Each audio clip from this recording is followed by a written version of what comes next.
Estamos de volta com o nosso estudo. Louvado seja o Senhor, bom ver vocês, muito bom.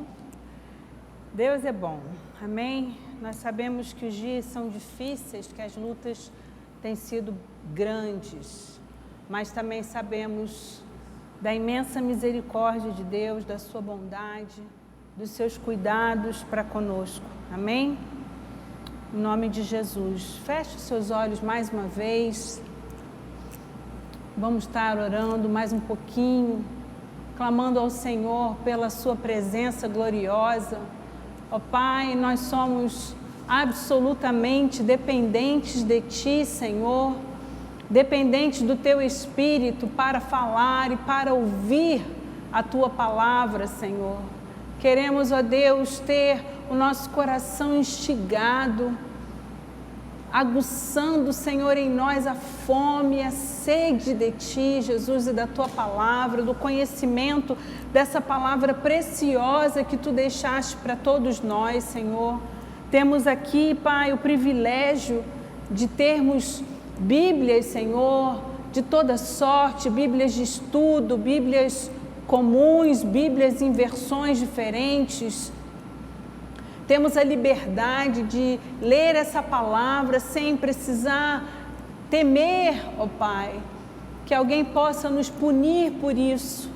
Então, Jesus, ajuda-nos a não desperdiçarmos essa oportunidade tão preciosa, Pai. Ao contrário, dá-nos, Senhor, verdadeiramente fome e sede.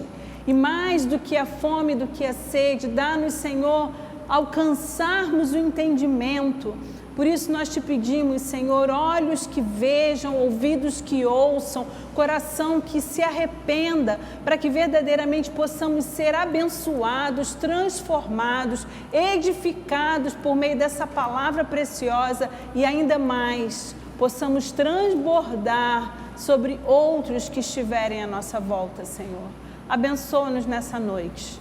Nós te pedimos, Pai, capacita-nos e abençoa-nos. Pelo poder do nome de Jesus, a Ti seja toda honra, glória e louvor, hoje e eternamente, em o nome de Jesus. Amém. Amém. Glórias a Deus.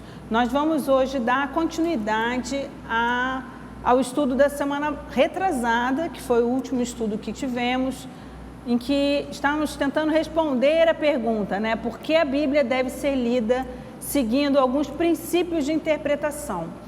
A gente viu uma parte disso e hoje a gente vai concluir essa questão, mas como já tem 2 semanas que a gente falou sobre esse assunto, eu vou fazer uma rápida recapitulação do que a gente viu na semana retrasada, ok? Então, nós vimos os princípios de interpretação da Bíblia, os princípios que a gente precisa respeitar para entendermos aquilo que a palavra de Deus nos diz. Então, princípio número 1, a Bíblia explica a própria Bíblia. Então, a gente vai buscar na própria Bíblia resposta e esclarecimento para aquilo que a Bíblia nos diz, ok? Então, a gente já comentamos essa frase tão oportuna que diz: o Velho Testamento ilustra o Novo Testamento, assim como o Novo Testamento explica o Velho Testamento, ok? E em pensando nessa ideia do ilustrar, a gente pensa logo assim em desenhos, né, de um livro, por exemplo, e aí a gente se lembra da questão do tipo, que é alguma coisa que a gente vai dar continuidade hoje, né, que representa algo que no Novo Testamento se cumpre, se concretiza na pessoa do próprio Senhor Jesus. Então, na Bíblia, segundo princípio fundamental, na Bíblia, na leitura da Bíblia, nós devemos observar os contextos, né? Não só o contexto bíblico, que diz respeito àquilo que está sendo dito naquele texto propriamente, que a gente está lendo, como o contexto da Bíblia como um todo, porque os textos não podem ser entendidos isoladamente, eles vão ser explicados em todo o contexto bíblico, como também a gente precisa compreender os contextos históricos, que também dão informações importantes a respeito do que estava acontecendo naquele ambiente, naquela situação onde a narrativa acontece, ok? E o terceiro preceito fundamental aqui, princípio de interpretação, é: precisamos observar a tipologia bíblica. A gente falou sobre isso, sobre essa questão do tipo. Então, a tipologia bíblica, ela é o estudo da relação entre o Velho e o Novo Testamento. A gente tem que lembrar que a Bíblia toda, ela é cristocêntrica, ou seja, toda ela fala a respeito da pessoa de Jesus, ainda que de uma forma, né, na tipologia, no Velho Testamento ou diretamente no Novo Testamento, e a gente percebe que o Novo Testamento está sempre se reportando ao Velho Testamento, exatamente porque essas coisas se completam e se explicam. Então a gente precisa ter esse entendimento. Toda a Bíblia, do Velho ao Novo Testamento, ela fala e ela se expressa ao redor da pessoa de Cristo, ou melhor dizendo, ela aponta para a pessoa de Jesus. Amém? Então, eventos, pessoas ou declarações que acontecem no Velho Testamento são vistos como tipos, né, ou figuras que são substituídas por seus antítipos, que vão se cumprir no Novo Testamento. Eventos ou aspectos de Cristo ou da sua revelação descritas no Novo Testamento. Ficou claro? Deu para lembrar um pouco do que a gente falou na semana passada? Ou melhor, na semana retrasada? Então, o antítipo, na verdade, ele é o cumprimento do tipo. Tá? A gente também falou que há dois padrões de correspondência entre o tipo e o seu antítipo. O primeiro padrão de correspondência é entre duas situações históricas. E na semana retrasada eu até dei o exemplo entre Adão e Jesus, né?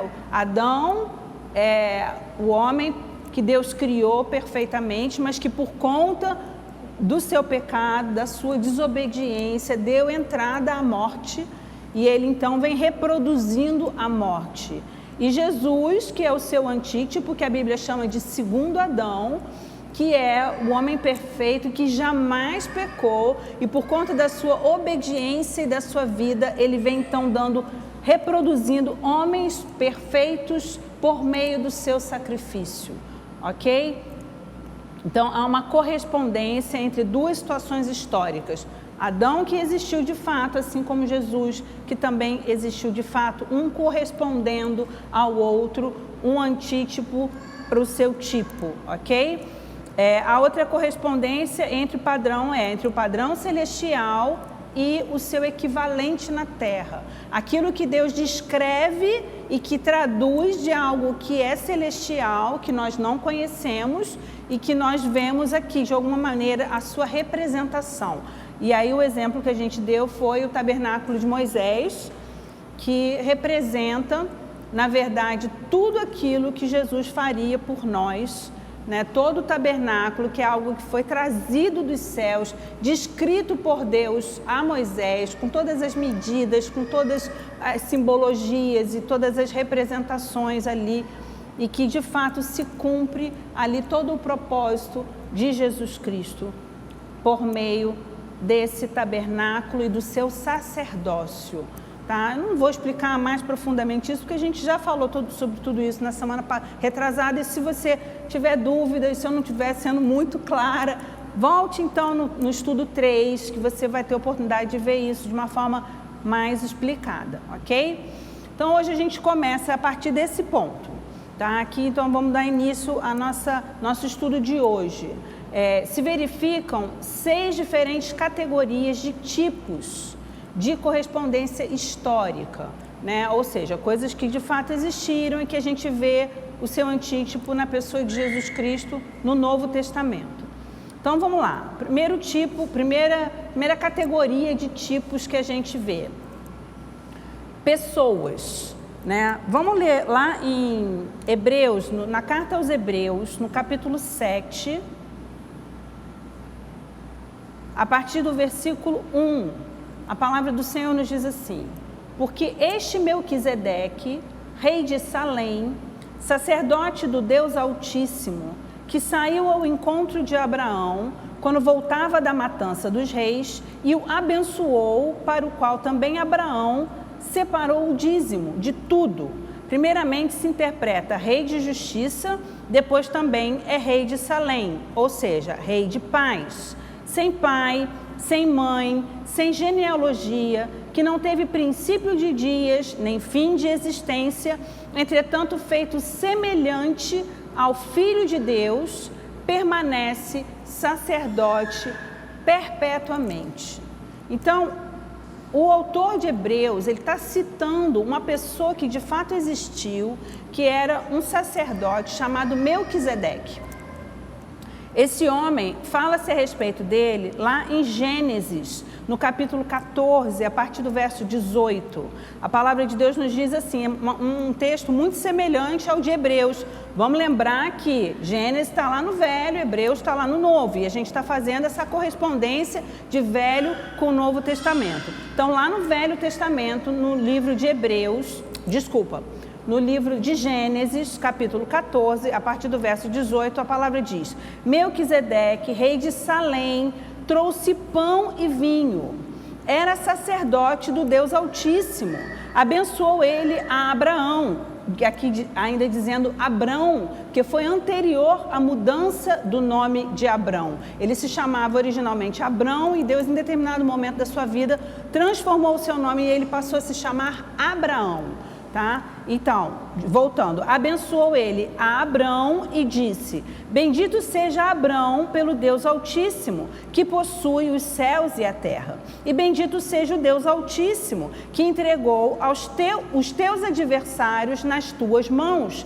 E de tudo lhe deu Abrão o dízimo. É em referência a esse texto que o autor de Hebreus cita esse texto anterior que nós lemos, falando sobre Melquisedeque, sacerdote do Deus Altíssimo.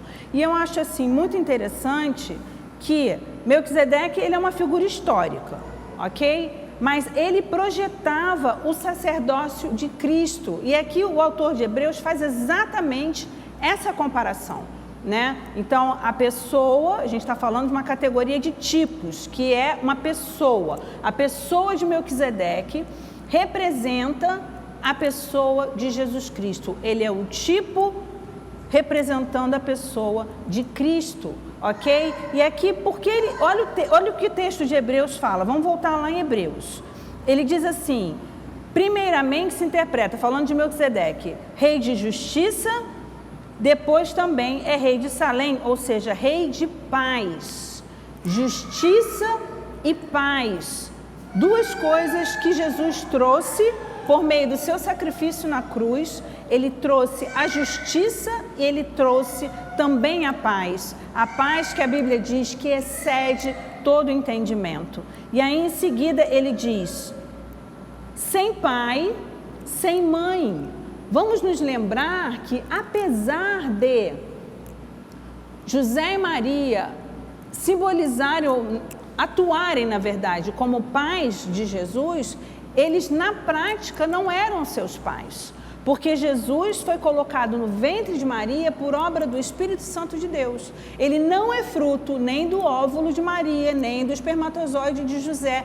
Ele veio diretamente da parte de Deus. Ele é o Deus encarnado que foi colocado no ventre de Maria. Então aqui sem pai e sem mãe, né? Porque a Bíblia não fala a respeito do pai, da mãe e da genealogia a respeito de Melquisedeque. Então, representando também essa questão a respeito de Cristo, sem genealogia, que não teve princípio de dias, nem fim de existência. Por acaso o Senhor Jesus não é de eternidade a eternidade? De eternidade a eternidade, Ele é Deus. Então, dessa forma, Melquisedeque também o representa, feito semelhante ao Filho de Deus, permanece sacerdote perpetuamente. E aí eu quero tentar entrar um pouco nessa questão, o que quer dizer o sacerdócio de Cristo. Eu sei que isso não é propriamente o tema do nosso estudo, mas é porque às vezes a gente fala coisas, né, para explicar o que nós estamos estudando, e para alguns pode ser que isso seja uma dúvida. E como a nossa ideia não é descobrir a pólvora, a gente não está aqui para descobrir a pólvora, a gente está aqui para entender a palavra de Deus. E é bom que a gente tente nivelar esse entendimento. Há alguns que sabem muito, há outros que sabem muito pouco, alguns sabem mais ou menos, outros não sabem nada. Então vamos tentar nivelar esse conhecimento. Então, o que quer dizer o sacerdócio de Cristo, né? A responsabilidade do sacerdote no Velho Testamento era conhecer e ensinar a palavra de Deus. Então ele tinha lá os manuscritos, os rolos, e ele precisava então ler e ter acesso a isso. Já nos tempos de Jesus, a palavra era lida na sinagoga e de alguma forma tentava se propagar esse ensinamento, não é? E a sua incumbência era conhecer e ensinar a palavra de Deus e julgar as questões pessoais de acordo com a aplicação da palavra. Então, os sacerdotes recebiam as pessoas para esclarecer o que está de acordo, o que não está de acordo com a palavra de Deus. Se você se lembrar, lá no Novo Testamento, quando Jesus curava as pessoas, o que era dito para essas pessoas? Vai e apresenta-te ao sacerdote. Para que por meio do testemunho daquele sacerdote, aquela pessoa então pudesse ser novamente, oh meu Deus, fugiu a palavra, integrada, obrigada, integrada à sociedade novamente, né? Então, exatamente isso. E por isso cabia a ele, ao sacerdote, essa função. E no caso do sumo sacerdote, que era um único apenas, né? Ele tinha a responsabilidade de se apresentar diante de Deus uma vez ao ano para interceder por todo o povo por meio de sacrifício de animais, com sangue de animais, cumprindo todas as exigências, e ele mesmo tinha que estar purificado para que ele pudesse então se apresentar diante de Deus como um intercessor. Então, indo de novo lá para a carta aos Hebreus, no capítulo 5 agora, a partir do verso 1, nós lemos o seguinte: porque todo sumo sacerdote, sendo tomado dentre os homens, é constituído nas coisas concernentes a Deus, a favor dos homens, para oferecer tanto dons como sacrifícios pelos pecados, e é capaz de condoer-se dos ignorantes e dos que erram, pois também ele mesmo está rodeado de fraquezas. E por esta razão deve oferecer sacrifícios pelos pecados, tanto do povo como de si mesmo. Então aqui o texto está falando a respeito de um sacerdote, né, de um sumo sacerdote humano. Ele se depara com as suas próprias debilidades, com as suas próprias fraquezas e até pecados, e ele então precisa se lavar, se remir e se arrepender da mesma forma como o povo também precisa. Então o sacrifício é apresentado em prol dele mesmo e do próprio povo, ok? Só que a Bíblia nos mostra que Jesus, ele, primeiro, foi o mestre perfeito, né? Os seus ensinamentos, eles não só preenchiam fielmente toda a instrução da lei e todo o conhecimento da palavra, mas ele ensinava de uma forma absolutamente diferenciada, né? A reação das pessoas ao ouvir os ensinamentos de Jesus realmente era algo que os impactava. E a gente vê lá em Mateus capítulo 7, a partir do verso 28, o seguinte: quando Jesus acabou de proferir essas palavras diziam respeito ao Sermão do Monte. Jesus tinha acabado de proferir o Sermão do Monte. E aqui ele diz: quando Jesus acabou de proferir estas palavras, estavam as multidões maravilhadas da sua doutrina, porque ele as ensinava como quem tem autoridade e não como os escribas. Então, essa autoridade de ensinar era algo que chamava a atenção a respeito de Jesus. Então, ele era sacerdote perfeito nessa habilidade, nessa capacidade de ensinar, de conhecer e de ensinar a palavra de Deus. Assim como ele também cumpria plenamente o seu sacerdócio como sumo sacerdote que se achega diante de Deus para representação do povo. Lá em Hebreus 4, 14 a 16 diz assim: tendo, pois, a Jesus, o Filho de Deus, como grande sumo sacerdote, que penetrou os céus, conservemos firmes a nossa confissão, porque não temos sumo sacerdote que não possa compadecer-se das nossas fraquezas. Antes, ele mesmo foi tentado em todas as coisas, a nossa semelhança, mas sem pecado. Acheguemo-nos, portanto, confiadamente junto ao trono da graça, a fim de recebermos misericórdia e acharmos graça para socorro em ocasião oportuna. Então Jesus cumpriu o seu sacerdócio plenamente, porque ele não só ensinava, conhecia, como ensinava e ainda representava o povo com um sacrifício que era do seu próprio sangue, o seu próprio sacrifício em favor de todo aquele que crê e jamais em favor de si mesmo, porque ele não pecou.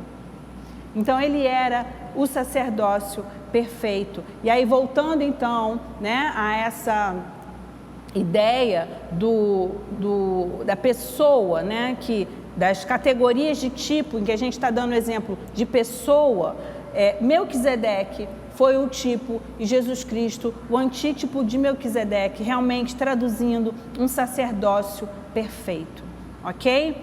Então, vamos continuar então. Segundo tipo que a gente pode evidenciar, eventos. Vamos falar de eventos, de coisas que aconteceram no passado e que tinham como representação de algo extraordinário no Novo Testamento a respeito de Cristo. A gente já falou sobre isso, então não vou perder muito tempo dando esse exemplo, porque a gente já falou bastante sobre isso, que é a serpente de bronze levantada por Moisés no deserto, tipificando a pessoa de Jesus e a sua obra salvadora na cruz, ok? A serpente foi erguida como um símbolo de maldição, para que todo aquele que olhasse para a serpente fosse curado das picadas das serpentes que foram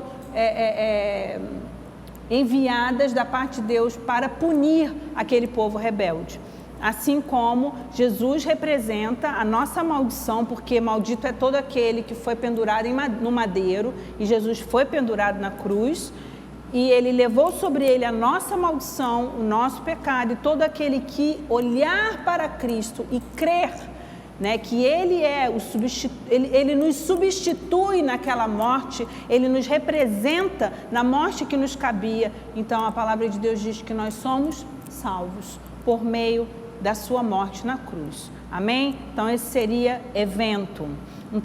Uma terceira espécie de tipo seria instituições, né? Coisas que eram instituídas para que passassem a ser praticadas, e assim também se via no Novo Testamento na representação da pessoa de Jesus. Por exemplo, a festa da Páscoa. Lá na primeira carta de Paulo aos Coríntios, no capítulo 5, a partir do verso 7, a palavra de Deus nos diz assim: lançai fora o velho fermento, para que sejais nova massa, como sois de fato sem fermento. Pois também Cristo, nosso Cordeiro Pascal, foi imolado.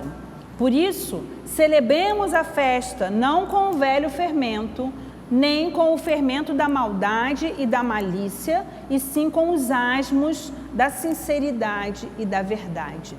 Então, o apóstolo Paulo fala essas palavras aos coríntios, exatamente ressaltando o significado de tudo aquilo que era praticado, de tudo aquilo que era instituído como uma festa a ser celebrada anualmente, que era a festa da Páscoa, né?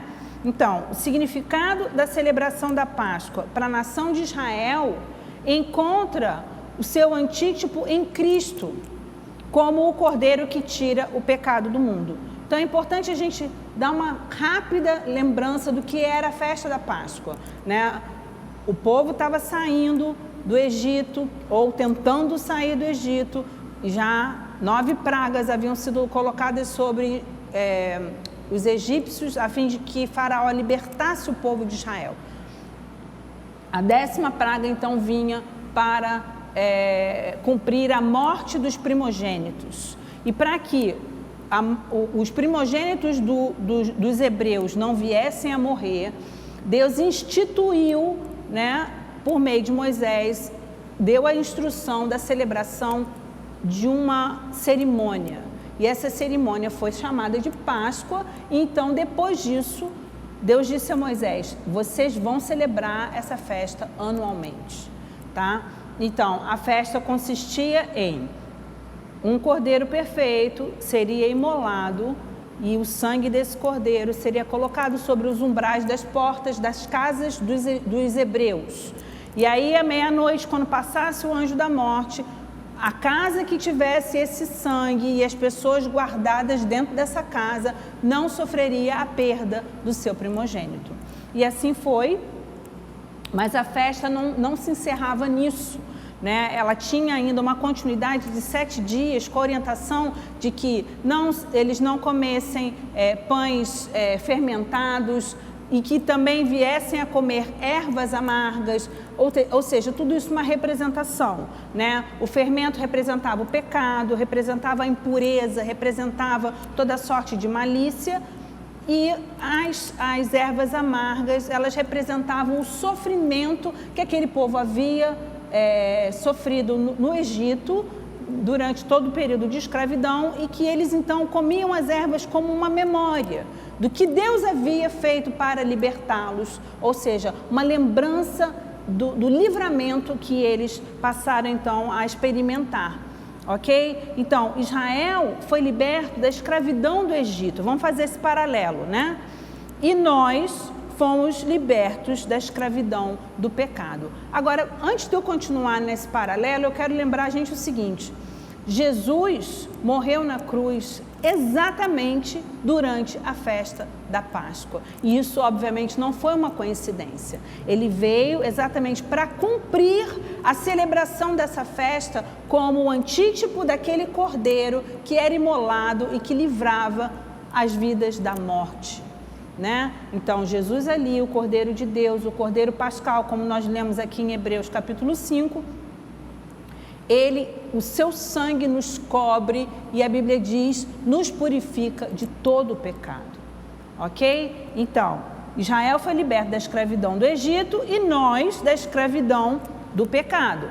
Faraó simbolizava a figura de Satanás, aquele que oprime, aquele que subjuga, aquele que torna cativo.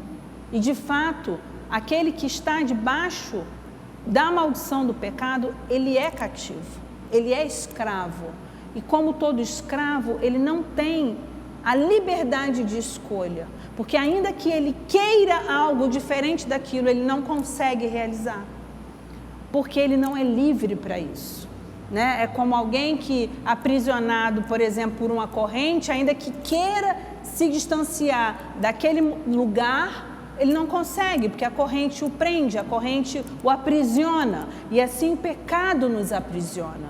Ele aprisiona os nossos olhos, roubando o nosso entendimento. Ele aprisiona os nossos corações, nos privando de escolhas independentes e pessoais. Nós acabamos verdadeiramente nos tornando escravos sem liberdade de escolha, ok? Então, Faraó simboliza a pessoa de Satanás que oprime o homem por causa do pecado.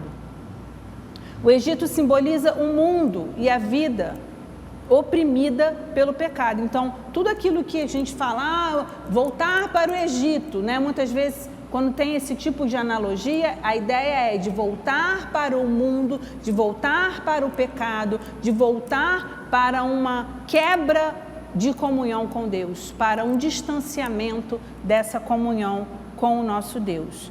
Então, por causa do sangue nos umbrais das portas, os primogênitos dos hebreus não foram mortos, e assim também nós somos livres da morte eterna pelo sangue de Jesus que cobre as nossas vidas.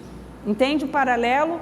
Bem claro, né? A respeito do que Deus quis mostrar ali como que em sombra no Velho Testamento e se cumprindo de fato na íntegra no Novo Testamento por meio de Jesus. A gente vê também que o povo de Israel saiu do reino egípcio para formarem um novo reino. o reino de Israel. Assim como a Igreja de Cristo também é chamada para ser uma nova nação, nação santa de sacerdotes reais, nação do povo de Deus, do Deus Altíssimo. Amém? Vamos ver lá esse paralelo do que diz sobre a nação, lá em Êxodo, no capítulo 19, a partir do verso 5. A palavra de Deus nos diz assim: agora, pois, se diligentemente ouvirdes a minha voz e guardardes a minha aliança, então sereis a minha propriedade peculiar dentre todos os povos, porque toda a terra é minha. Vós me sereis reino de sacerdotes e nação santa. São estas as palavras que falarás aos filhos de Israel. Essas palavras Deus disse a Moisés lá no Monte Sinai, fazendo com que Moisés entendesse e repetisse essas palavras ao povo de Israel, dizendo para eles o seguinte: se vocês guardarem a aliança do Senhor, vocês não vão ser mais qualquer pessoa ou qualquer grupo de pessoas, vocês serão uma nação santa, né? Um reino de sacerdotes que será propriedade peculiar de Deus, distinta de todos os outros povos. Agora, Deus faz acepção de pessoas? A gente vê no Novo Testamento que não, porque na verdade, ali no Novo Testamento você percebe claramente que o Evangelho é aberto a todas as nações, todas as línguas, raças, tribos e nações. A palavra da salvação, a palavra de uma nação que pertence a Deus, o povo de Deus, não se restringe apenas aos judeus. Ele se amplifica, ele se estende a todo aquele que crê. Inclusive os judeus precisam crer. Porque se eles não crerem, eles não farão parte desse grupo. Por quê? Porque é preciso olhar para a cruz, é preciso crer em Cristo para que então o efeito da morte seja quebrado sobre as nossas vidas. E aí sim seremos povo santo, nação escolhida, povo, propriedade particular de Deus, do Deus Altíssimo, por toda a eternidade e para sempre, em nome de Jesus. Lá na primeira carta, isso a gente está lendo em Êxodo, né? Palavras de Deus a Moisés. Agora vamos ler lá na primeira carta de Pedro, no capítulo 2, a partir do verso 9. A palavra de Deus nos diz assim: vós, porém, e aí Pedro já dizendo para a igreja, né? E a igreja é todo aquele que nele crer, que em Cristo crer. Vós, porém, sois raça eleita, sacerdócio real, nação santa, povo de propriedade exclusiva de Deus, a fim de proclamardes as virtudes daquele que vos chamou das trevas para a sua maravilhosa luz. Pedro repete praticamente as mesmas palavras que Deus ditou a Moisés para que Moisés dissesse ao povo. Pedro repete aqui para a igreja de Cristo. Amém? Isso é uma mensagem gloriosa. Nós pensarmos que não somos quaisquer pessoas nessa terra. Na verdade, eu nasci no Brasil, sou brasileira. Talvez alguém tenha nascido nos Estados Unidos, é americana, na Itália é italiana e por aí vai. O mundo tem muitas nações, mas todo aquele que é nascido em Cristo é nação eleita de Deus. E isso por toda a eternidade. Não importa aonde nós nascemos nesse mundo, mas se nós nascemos em Cristo, nós somos nação santa, propriedade exclusiva de Deus por toda a eternidade. Isso é maravilhoso, isso é glorioso. Então, o Cordeiro sem mácula, Jesus, imolado na primeira Páscoa, o Cordeiro sem defeito, imolado na primeira Páscoa, tipifica o nosso Senhor Jesus, que sem pecado foi imolado, se deixou morrer, né? Deu a sua vida por nós na cruz do Calvário. Então, após a celebração da Páscoa, começava então a festa dos pães asmos, que era uma festa que durava 5 dias. Asmos quer dizer sem fermento, era um pão sem nenhum tipo de fermento. Inclusive, a orientação no Velho Testamento era que se tirasse todo e qualquer tipo de fermento de toda a casa, não apenas do pão, mas de toda a casa. E aí o Novo Testamento faz um paralelo entre o que representa esse fermento dentro das nossas vidas. Então, dessa maneira, nós devemos viver a nossa vida sem o fermento da malícia, aquilo que o autor de Hebreus disse lá, sem o fermento da malícia e da maldade, mas com os asmos da sinceridade e da verdade. Eu quero parar um pouquinho nisso aqui, né, que o autor de Hebreus fala. O fermento da malícia e da maldade, mas sermos como os asmos da sinceridade e verdade. Hoje nós vivemos num mundo imensamente hipócrita, imensamente mentiroso, com muita fachada, com muita ilusão, com muita imagem. Como se trabalha em prol da imagem, mas o quanto essa imagem de fato representa aquilo que nós somos, né? A Bíblia nos ensina a vivermos os asmos da sinceridade e da verdade. Então, na verdade, muitas vezes a gente vai perder mesmo, a gente vai sofrer perdas e danos em prol de sermos verdadeiros e sinceros.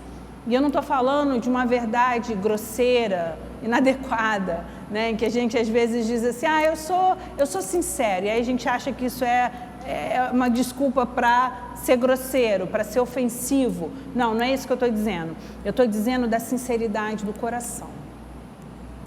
A boca fala do que está cheio o coração.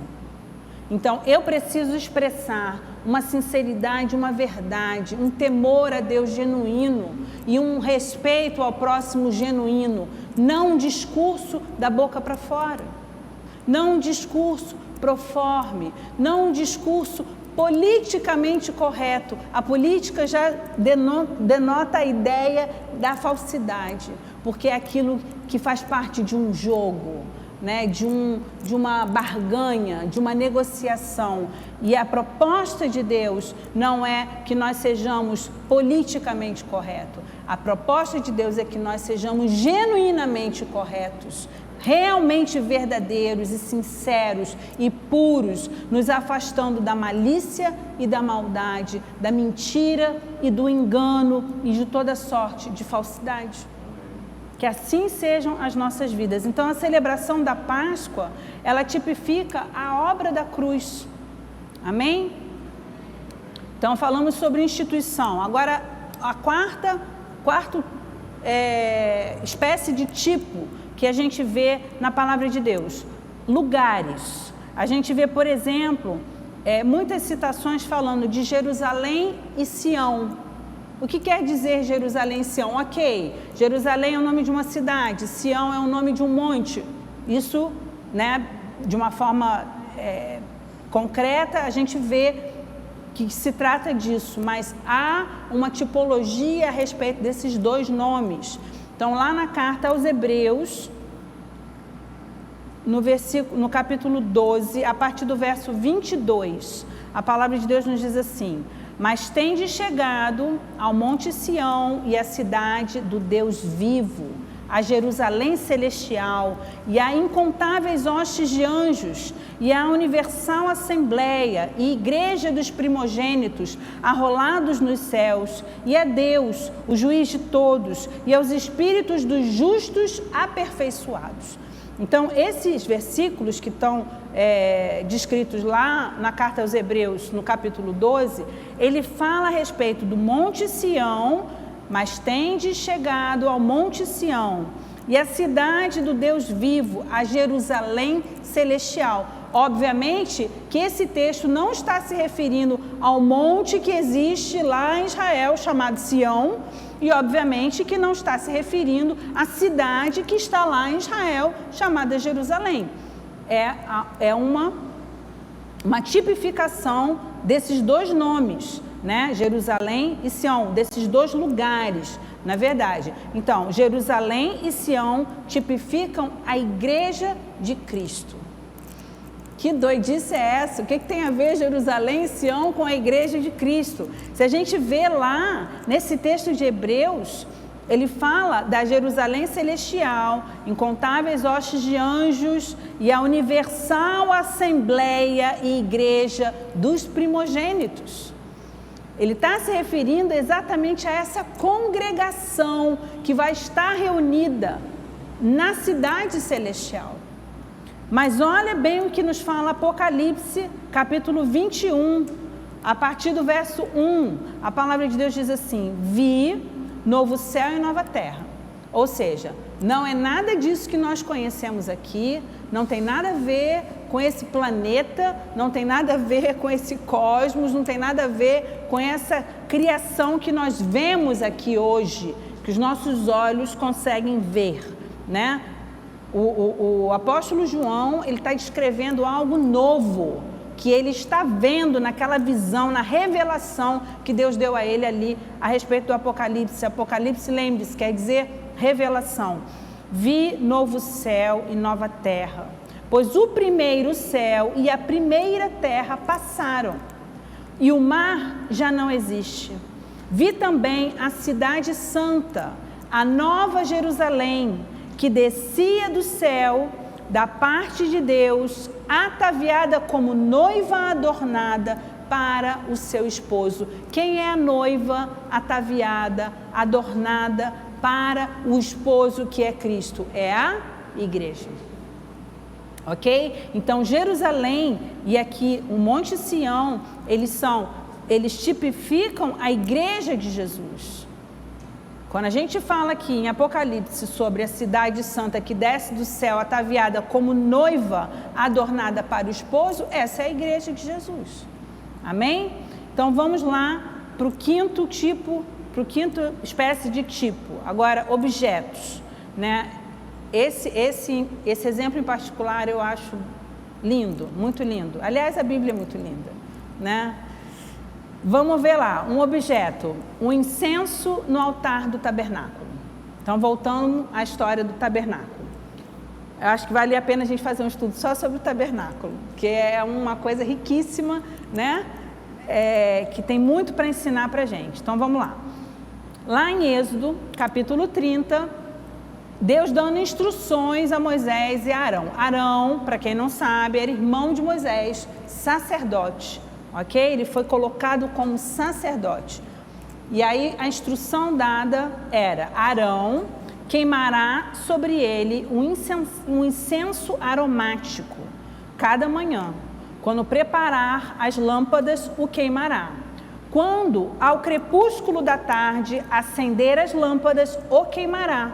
Será incenso contínuo perante o Senhor pelas vossas gerações. Ou seja, todo o tempo em que aquela tenda caminhava, e depois no templo de fato erguido ali por Salomão, era feito esse cuidado das lâmpadas sendo mantidas acesas. Lembre-se que as lâmpadas eram movidas a óleo, né? Então tinha que estar sempre ali renovando essa unção. Isso também tipifica a unção do Espírito Santo sobre as nossas vidas, ok? É um objeto também, esse óleo que alimenta a luz da chama, também é a unção do Espírito Santo alimentando a luz do Evangelho, a luz de Cristo sobre as nossas vidas. Então, essa lâmpada tinha que ser mantida acesa, assim como o incenso deveria ser queimado, um incenso aromático que Deus ensinou a fazer. E Ele ensinou dando as especiarias, as medidas para preparar esse incenso, e Ele disse que esse incenso não poderia ser usado na casa das pessoas, em nenhum outro ambiente que não fosse ali no lugar do incensário, dentro do tabernáculo, para que subisse diante de Deus o aroma desse incenso, ok? Então, um incenso que queimava todo o tempo, tipificando o quê? As orações incessantes do povo de Deus. De novo, de onde você tirou isso? Como é que o incenso tipifica as nossas orações? Vamos lá em Apocalipse, capítulo 5, no verso 8. A palavra de Deus diz assim: e quando tomou o livro, os 4 seres viventes e os 24 anciãos prostraram-se diante do Cordeiro, tendo cada um deles uma harpa e taças de ouro cheias de incenso, que são as orações dos santos. Eu fico arrepiada de dizer isso, porque é muito extraordinário a gente saber que as nossas orações não se dissipam no ar. Palavras que se dispersam como fumaça e que não chegam aos ouvidos de ninguém.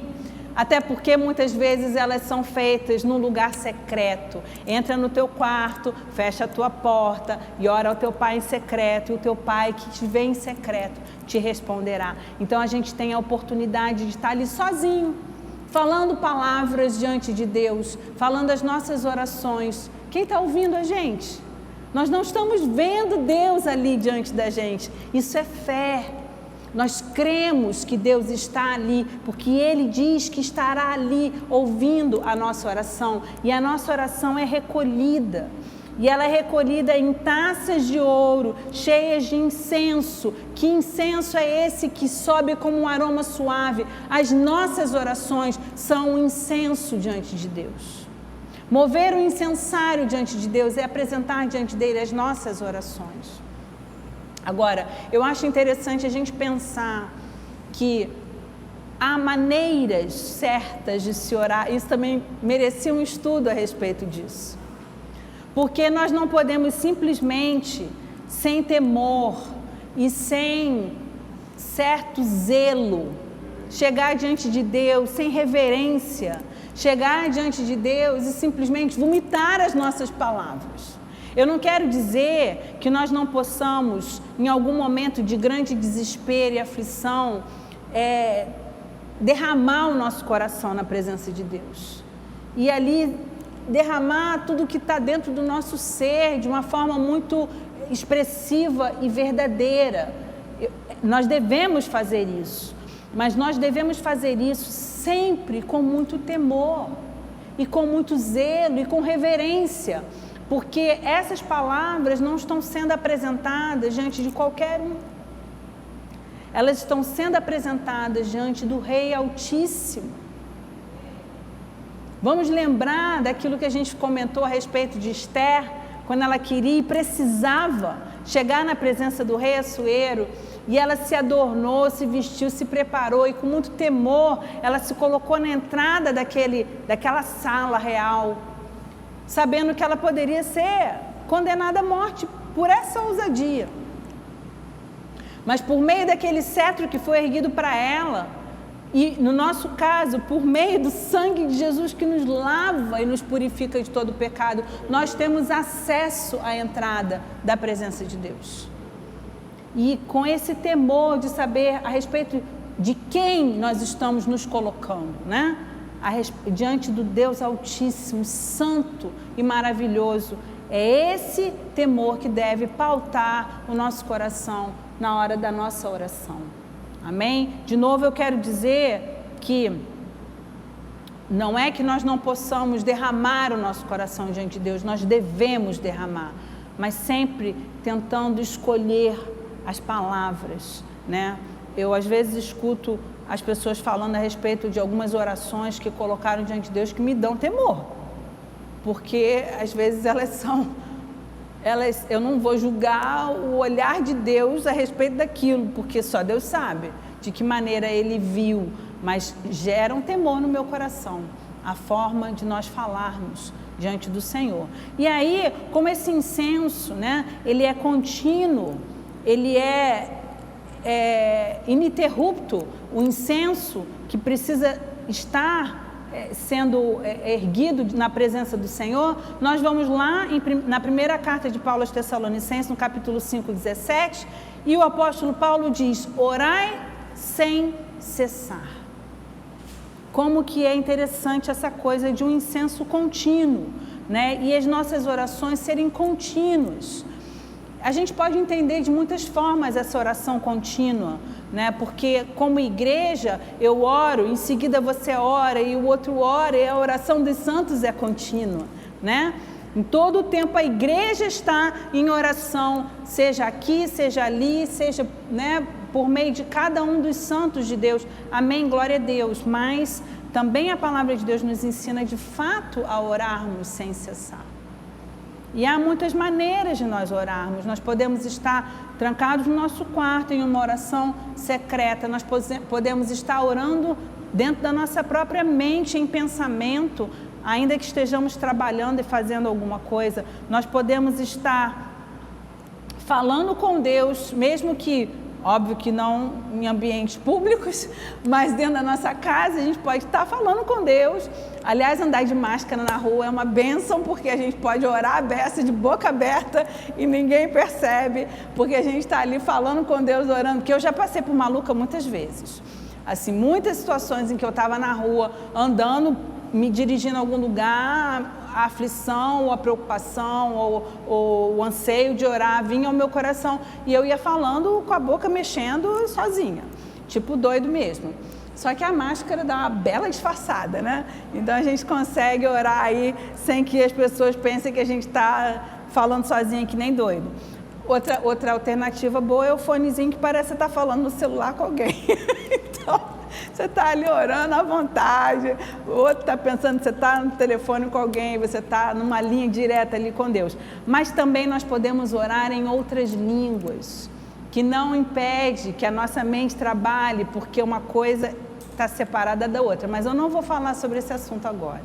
Não deixar para falar sobre oração em línguas num outro momento, mas também é uma boa forma de nós orarmos, ok? Orai sem cessar, esse é o incenso que sobe diante de Deus.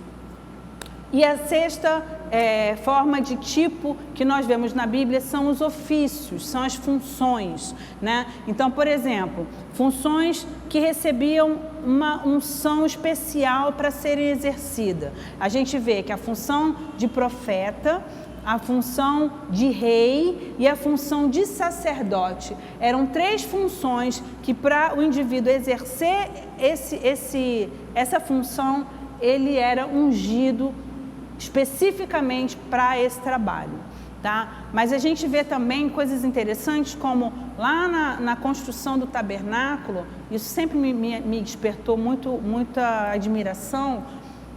A Bíblia diz que Deus ungiu algumas pessoas de uma forma sobrenatural. Ele capacitou algumas pessoas de uma forma sobrenatural para fazer, por exemplo, trabalho em pedra, trabalho em pedras preciosas, trabalho em metais, madeira, né, tecidos e tingimentos, coisas muito próprias para a realização daquela edificação do tabernáculo, e que aquele povo provavelmente nunca tinha feito nada semelhante, até porque eles eram escravos, eles não tinham nem acesso a estudo. Foram 400 anos de escravidão, aquela gente nasceu no meio da escravidão, nem tinha acesso a muito estudo, a muita instrução, a muito preparo técnico de coisa nenhuma, né? Eles não se especializavam em nada, a especialidade deles era fazer tijolo. Então, para isso não servia, porque o tabernáculo não foi feito com tijolo, então não servia para nada. O que eles precisavam, eles não tinham, e Deus capacitou de uma forma sobrenatural alguns indivíduos que fizeram um trabalho magnífico na construção do tabernáculo. Então, alguns ofícios eles requeriam, né, uma unção especial, que no caso era o de profeta, o de rei e de sacerdote, né? E esses três ofícios, eles tipificam a pessoa de Jesus. Porque de fato Jesus foi profeta, de fato ele foi rei, e de fato, na verdade ele é rei, e de fato ele é sacerdote, o sumo sacerdote, sacerdote de Deus, não é? Então, vamos ver lá em Atos dos Apóstolos, capítulo 3, versículo 22. A palavra de Deus diz assim: disse na verdade Moisés, o Senhor Deus vos suscitará dentre vossos irmãos um profeta semelhante a mim.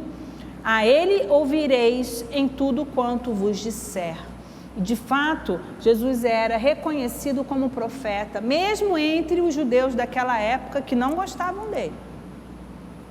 Até hoje, os judeus reconhecem Jesus como um profeta, apesar de não o reconhecer como o Messias, prometido da parte de Deus. E os muçulmanos também reconhecem Jesus como um profeta. Então, de fato, né, a gente vê esse ministério por meio de Jesus. Apocalipse 17, no versículo 14, a palavra de Deus nos diz: pelejarão eles contra o Cordeiro, e o Cordeiro os vencerá, pois é o Senhor dos senhores e o Rei dos reis. Ele é o Rei de todos os reis de toda a terra, de todas as eras, de todo e qualquer lugar. Ele é Rei. E em Hebreus 9, versículo 11 e 12, diz assim: quando, porém, veio Cristo como sumo sacerdote dos bens já realizados, mediante o maior e mais perfeito tabernáculo, não feito por mãos, quer dizer, não desta criação, não por meio de sangue de bodes e de bezerros, mas pelo seu próprio sangue, entrou no Santo dos Santos, uma vez por todas, tendo obtido eterna redenção. E esse versículo aqui, esses dois versículos, eles explicam claramente essa função sacerdotal de Jesus, né? E aí, só para a gente dar uma esmiuçadinha no texto, quando ele diz, né, que Jesus veio como sumo sacerdote, mediante maior e mais perfeito tabernáculo. Por quê? Porque o tabernáculo que o sumo sacerdote entrava e que depois virou um templo feito pelas mãos dos homens, foram construídos por mãos humanas. Mas esse tabernáculo que o autor de Hebreus se refere aqui é o corpo de Cristo. Lembra que Jesus disse assim: vocês estão surpresos por essa construção? Não ficará pedra sobre pedra, e em 3 dias eu o reedificarei. Ele estava falando dele como templo do Espírito Santo. Ele estava falando dele como o perfeito templo e o perfeito tabernáculo, porque ele morreria e esse corpo seria sucumbiria à morte, e em 3 dias ele seria ressuscitado num corpo absolutamente perfeito, sem que a morte pudesse então novamente tragá-lo, né? Então ele diz aqui: o mais perfeito tabernáculo não feito por mãos, de fato não foi feito por mãos e nem por genes humanos, foi feito pela mão de Deus. Quer dizer, não desta criação, foi feita pelas mãos do Deus Altíssimo. Não por meio de sangue de bodes. E aí ele fala então da entrada por meio de sangue, que não seria mais o sangue dos bodes, mas o próprio sangue de Jesus. E então, por conta do seu próprio sangue, entrou no Santos dos Santos para representar o povo e redimir os seus pecados. E uma vez bastou, para que nunca mais isso precisasse ser feito, porque o seu sacrifício foi perfeito. Amém? Então, a gente viu aqui 6 tipos diferentes de representação histórica, coisas que de fato existiram e que se vê o antítipo em Jesus no Novo Testamento. Amém? Só que a Bíblia, ela não fala apenas dos tipos, ela também usa símbolos. E é importante a gente também entender a simbologia das coisas. Isso nos ajuda também na compreensão e na interpretação da Bíblia. Então vamos lá em Lucas 22, a partir do verso 17. A palavra de Deus nos diz assim: e tomando um cálice, havendo dado graças, disse: recebei e parti entre vós, pois vos digo que de agora em diante não mais bebereis do fruto da videira, até que venha o reino de Deus. E tomando um pão, tendo dado graças, o partiu e lhes disse, dizendo: isso é o meu corpo, oferecido por vós, fazei isto em memória de mim. Semelhantemente, depois de cear, tomou o cálice, dizendo: este é o cálice da nova aliança no meu sangue, derramado em favor de vós. E aí a gente reproduz essa cerimônia da ceia do Senhor. Nós aqui na igreja, muitas igrejas também fazem dessa forma, reproduzimos essa cerimônia uma vez por mês.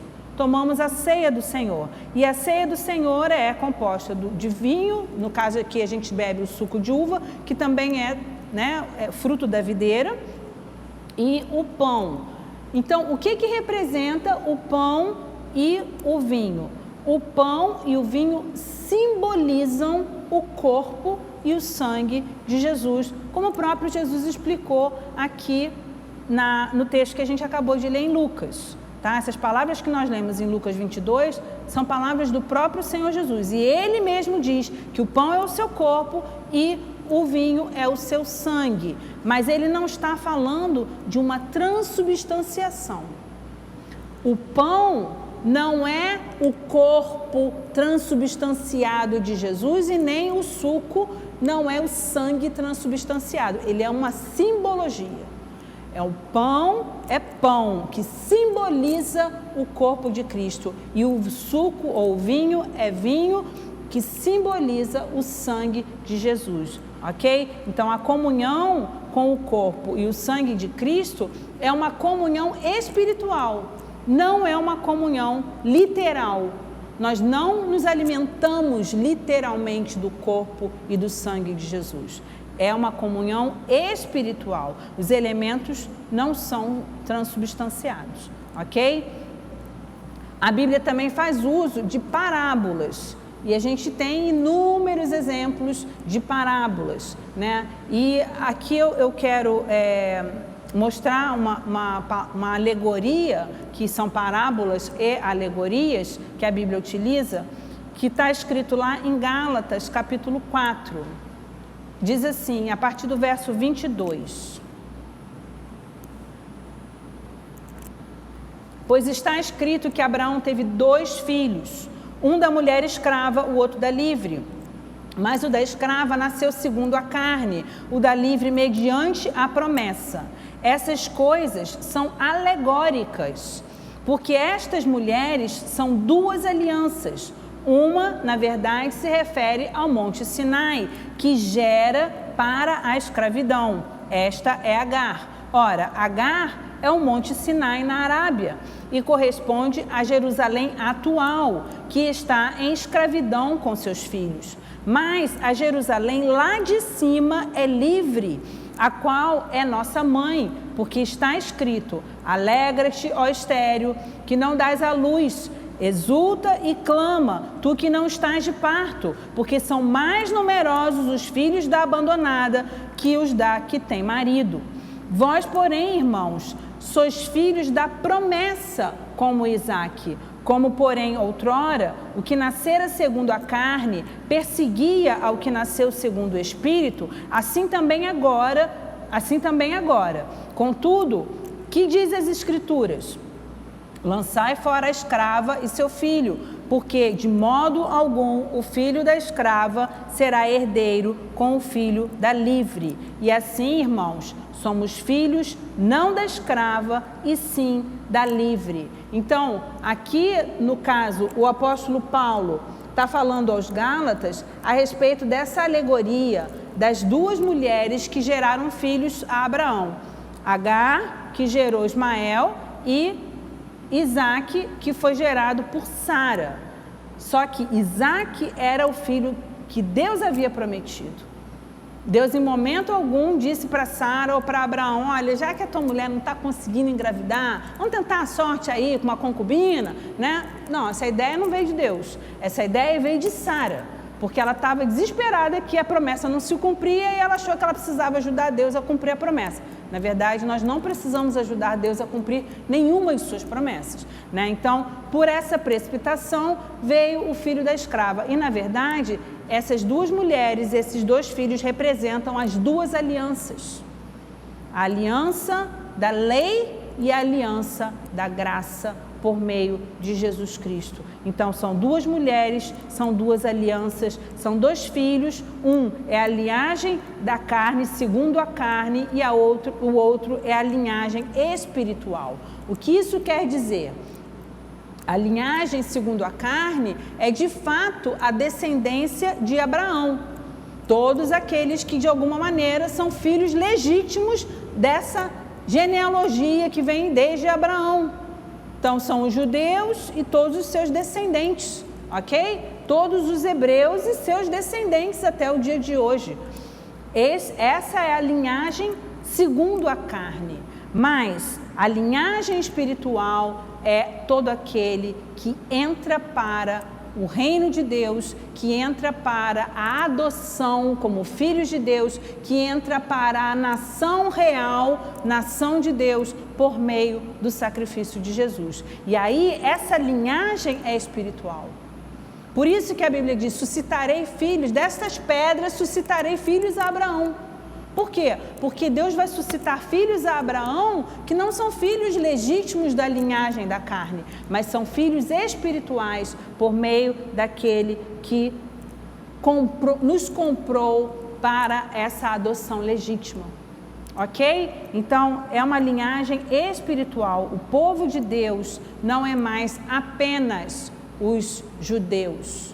E, inclusive, para que os judeus sejam de fato povo de Deus, é necessário que eles reconheçam e creiam que Jesus é o Messias prometido, ele é aquele que é o Cordeiro Pascal, ele é o Cordeiro perfeito de Deus que tira o pecado do mundo. Amém?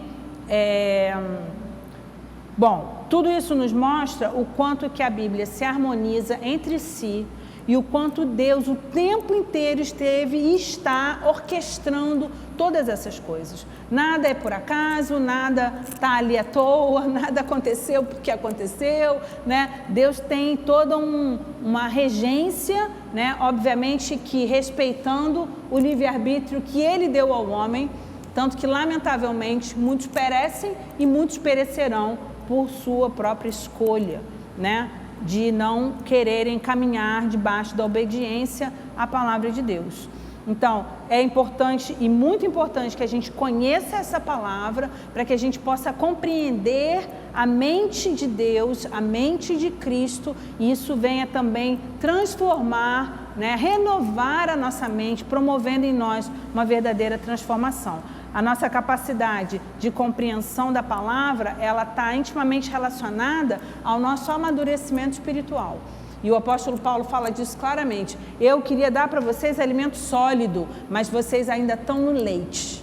E eu preciso dar leitinho para vocês, porque vocês não cresceram, vocês não amadureceram, vocês não se desenvolveram espiritualmente. Então, assim também o nosso amadurecimento, ele depende do nosso crescimento. E como que alguém cresce e cresce com saúde? Se alimentando bem.